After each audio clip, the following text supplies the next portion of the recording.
ओम नमो भगवते वासुदेवाय।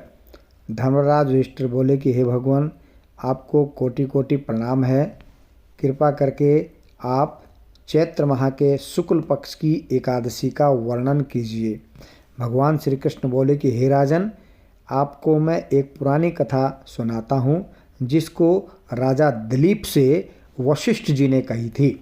राजा दिलीप ने पूछा कि हे गुरुदेव, चैत्र माह के शुक्ल पक्ष की एकादशी का क्या नाम है, इसमें किस देवता की पूजा होती है तथा इसकी क्या विधि है, सो आप मुझे कहिए। महर्षि वशिष्ठ जी बोले कि हे राजन, चैत्र माह के शुक्ल पक्ष की एकादशी का नाम कामदा है। यह पापों को नष्ट कर देती है और पुत्र की प्राप्ति करवाती है। इसके व्रत करने से व्यक्ति बुरी योनि से छूट जाता है और अंत में स्वर्ग को प्राप्त करता है।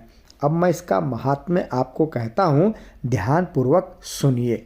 महात्म्य को सुने उससे पहले आपसे वही विनम्र निवेदन कि यदि आपने मेरे इस चैनल को अर्थात शास्त्री चैनल को यदि सब्सक्राइब नहीं किया है तो सब्सक्राइब कर लीजिए। साथ में बेल आइकन का बटन अवश्य दबाइए ताकि भविष्य में आने वाली वीडियोज़ का नोटिफिकेशन आपको प्राप्त हो सके। तो चलिए महात्म्य की ओर बढ़ते हैं। प्राचीन काल में एक भोगीपुर नामक नगर में पुंडरीक नाम का एक राजा राज्य करता था। वहाँ अनेकों अप्सरा, गंधर्व, किन्नर आदि निवास करते थे। उसी स्थान पर ललिता और ललित नाम के दो स्त्री पुरुष अत्यंत वैभवशाली घर में निवास करते हुए विहार किया करते थे। एक समय राजा पुंडरीक गंधर्वों सहित एक सभा में क्रीड़ा कर रहे थे।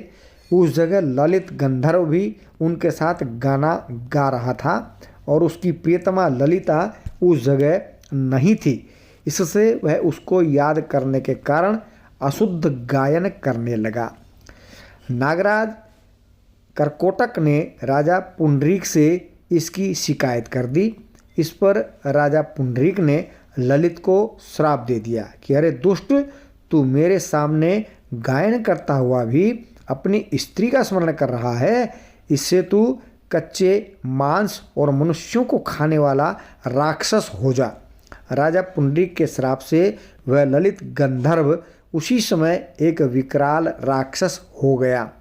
उसका 8 योजन का शरीर हो गया।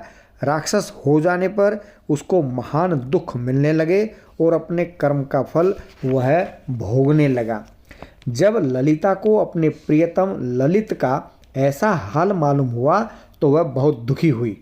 वह सदैव अपने पति के उद्धार के लिए सोचने लगी कि मैं कहाँ जाऊँ और क्या करूँ। एक दिन वह घूमते घूमते विंध्याचल पर्वत पर चली गई। उसने उस जगह श्रृंगी ऋषि का आश्रम देखा। वह शीघ्र ही उस आश्रम के पास गई और उस ऋषि के सम्मुख जा कर के विनम्रता करने लगी, विनय करने लगी। उसे देखकर श्रृंगी ऋषि बोले कि हे सुभगे, तुम कौन हो और यहाँ किस लिए आई हो? ललिता बोली कि हे मुनिवर, मैं वीर धनवा नामक गंधर्व की कन्या ललिता हूँ।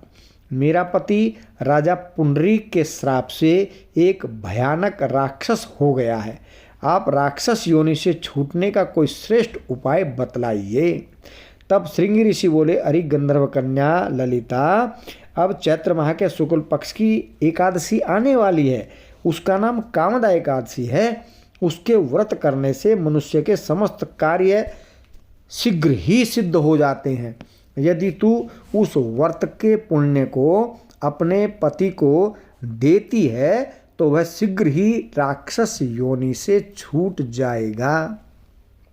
मुनि के वचनों को सुनकर ललिता ने आनंद पूर्वक उस व्रत को किया और द्वादशी के दिन ब्राह्मणों के सामने अपने व्रत का फल अपने पति को देने लगी और भगवान से इस तरह प्रार्थना करने लगी कि हे प्रभु, मैंने जो व्रत किया है वह राक्षस योनि से शीघ्र ही छूट जाए। एकादशी का फल देते ही उसका पति राक्षस की योनि से छूट गया और अपने पुराने स्वरूप को प्राप्त हो गया। वह पहले की भांति ललिता के साथ विहार करने लगा। कामदा एकादशी के प्रभाव से वह पहले की भांति और भी अधिक सुंदर हो गए और पुष्पक विमान पर बैठकर अंत में स्वर्गलोक को चले गए। हे राजन, इस व्रत को विधिपूर्वक करने से सब पाप नष्ट हो जाते हैं। इस व्रत से मनुष्य ब्रह्म हत्या इत्यादि के पाप और राक्षस आदि की योनि से भी छूट जाते हैं। इसकी कथा व महात्म्य के श्रवण व पठन से वाजपेय यज्ञ का फल प्राप्त होता है। बोलिए विष्णु भगवान की जय। आज के लिए इतना ही, मिलते हैं अगली वीडियो में। तब तक के लिए वंदे मातरम, जय भारत, जय हिंद।